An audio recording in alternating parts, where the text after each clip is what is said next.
राम नाम अपने आप में एक अनमोल मंत्र है, जिसे जपकर हजारों पापी इस भवसागर से तर गए। वाल्मीकि जी की कहानी तो जग जाहिर है। इतने कुमार्गी थे कि रास्ते में इन्हें जो भी मिल जाता उसे लूट कर उसकी हत्या भी कर देते थे। संतों के सानिध्य में आए, मरा मरा जप करके इनका उद्धार हो गया। बाबा तुलसी रामचरितमानस में लिखते हैं, उल्टा नाम जपत जग जाना, वाल्मीकि भय ब्रह्म समाना। जब वाल्मीकि जी को राम नाम की महिमा मालूम पड़ी तो निरंतर राम राम जपते चले गए, उद्धार हो गया और स्वयं एक महान आत्मा बन गए, जिन्होंने हमें रामायण रूपी ग्रंथ प्रदान किया और आज हम उनका नाम बड़े आदर से लेते हैं। ये है राम नाम की सद्गति। बाबा शंकर जिस नाम को दिन रात बड़े प्रेम से लेकर अघाते नहीं हैं, बाबा तुलसी मानस में लिखते हैं, तुम पुनि राम राम दिन राती, सादर जपहूँ अनंग अराती, कहाँ कहाँ लगी नाम बड़ाई, राम न सकहीं नाम गुण गाई। एक छोटी सी कहानी है कि लंका विजय के पश्चात जब राम लक्ष्मण एवं सीता जी वापस अयोध्या जा रहे थे तो हनुमान जी ने प्रभु राम के साथ चलने का अनुरोध किया।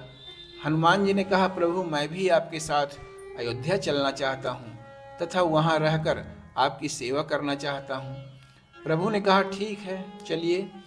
अब राम का राज्याभिषेक होता है, राम राज्य करने लगते हैं, सभी को उपहार बांटे जाते हैं। एक दिन माँ सीता ने हनुमान जी की भक्ति से खुश होकर उन्हें भी कुछ उपहार देना चाहा। माता सीता ने उन्हें एक कीमती मोतियों का माला भेंट किया। हनुमान जी बहुत खुश होते हैं। अब हनुमान जी ने उस माला को अपने दांतों में दबा दबा कर एक एक मोती को अलग अलग कर दिया। तब लक्ष्मण जी ने पूछा कि हनुमान जी आप यह क्या कर रहे हैं?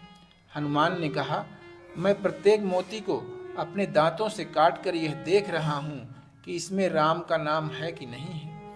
मेरे लिए हर वह वस्तु बेकार है जिसमें मेरे प्रभु का नाम न हो। तब लक्ष्मण जी ने कहा, आपके शरीर में भी तो राम का नाम अंकित नहीं है, तो इसे त्याग क्यों नहीं देते? ऐसा सुनते ही हनुमान जी ने भरी समाज के बीच में अपने नाखूनों से अपनी छाती को फाड़ दिया, जिसमें सीताराम की फोटो दिखाई दी। समाज के सभी लोग हनुमान जी की भक्ति को देखकर दंग रह गए कि जिनके हृदय में सीताराम हर समय निवास करते हैं, जिससे समझा जा सकता है कि हनुमान जी श्री राम के कितने अनन्य भक्त हैं। तब प्रभु श्री राम ने उन्हें अपने गले से लगा लिया। श्री राम जब तक धरती पर रहे, हनुमान जी महाराज पूरी लगन और निष्ठा के साथ उनकी सेवा करते रहे तथा उनके न रहने पर भी वह एकांत में बैठकर राम नाम का गुणगान करते हैं। कहा जाता है कि मंगलवार के दिन जो भी व्यक्ति राम नाम लिखकर हनुमान जी को भेंट करता है, हनुमान जी अपने भक्तों से प्रसन्न होकर उनकी सभी मनोकामना पूरी करते हैं। कहते हैं एक बार अयोध्या में दरबार लगा होता है। हनुमान जी अपने स्वामी श्री राम की भक्ति में इतना सराबोर थे, तभी वहाँ श्री राम के गुरु वशिष्ठ दरबार में आते हैं। हनुमान जी गुरु वशिष्ठ को प्रणाम करना भूल जाते हैं। तब गुरु वशिष्ठ अत्यंत क्रोधित हो जाते हैं। गुरु वशिष्ठ जी श्री राम से कहते हैं, हे राम, तुम्हें उसे दंड देना होगा जिसने मेरा अपमान किया है। श्री राम पूछते हैं कि आखिर कौन है वह जिसने तुम्हारा अपमान किया है? गुरु वशिष्ठ कहते हैं, रहने दो, यदि तुम उसका नाम सुनोगे तो तुम उसे दंड नहीं दोगे। राम ने कहा, नहीं, जिसने तुम्हारा अपमान किया है उसे दंड अवश्य दिया जाएगा। गुरु वशिष्ठ ने कहा, मेरे अपमान के बदले तुम्हें उस पर अपना अमोघ बाण प्रयोग करना होगा। तब गुरु वशिष्ठ ने कहा, वह व्यक्ति कोई और नहीं बल्कि तुम्हारा भक्त हनुमान है। हनुमान जी की बात सुनकर राम को बड़ा आश्चर्य हुआ, परंतु वह गुरुदेव को वचन दे चुके थे।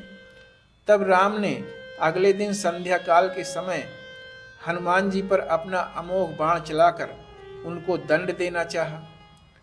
हनुमान जी को जब इस बात का पता चला तो वह बहुत चिंतित हो गए। तब वह अपनी माता अंजनी के पास पहुंचे तथा माता को पूरी कहानी सुनाई।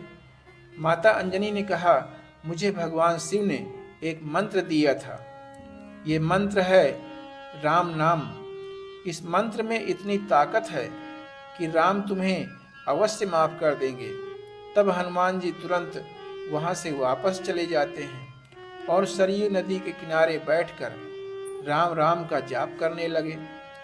अगली संध्या में श्री राम अपने दरबार के साथ वहां पहुंचते हैं और अपने अमोघ बाण का प्रयोग हनुमान जी पर करने लगते हैं, परंतु हनुमान जी पर उनके अमोघ बाण का कोई प्रभाव नहीं पड़ता है। गुरु वशिष्ठ कहते हैं कि आप पूरी शक्ति के साथ अपने बाण का प्रयोग नहीं कर रहे हैं। श्री राम कहते हैं, मैं तो पूरी शक्ति के साथ अपने अमोघ बाण का प्रयोग कर रहा हूँ, परंतु हनुमान जी पर मेरे अमोघ बाण का कोई प्रभाव नहीं पड़ रहा, क्योंकि हनुमान जी एक मंत्र का जाप कर रहे हैं। गुरु वशिष्ठ ने पूछा, वह मंत्र कौन सा है? श्री राम ने कहा, वह राम राम शब्द का जाप कर रहे हैं। प्रभु ने कहा, मेरे नाम की महिमा उनके साथ है, इस कारण मेरे बाणों का उन पर असर नहीं हो रहा। गुरु वशिष्ठ ने श्री राम को प्रणाम किया और कहा, अब मैं अयोध्या में नहीं रहूँगा, मैं भी जा रहा हूँ अपनी कुटिया में उसी राम नाम का जप करने, क्योंकि राम नाम की महिमा का अब मुझे पता चल गया है। गुरु वशिष्ठ उसी क्षण अयोध्या से चले जाते हैं। तो मित्रों, राम से बड़ा राम का नाम, तभी तो गोस्वामी तुलसीदास जी मानस में लिखते हैं, कलयुग केवल नाम आधारा, सुमिर सुमिर नर उतरहि पारा। अर्थात कलयुग में केवल राम नाम का उच्चारण करने से ही हमारे सभी प्रकार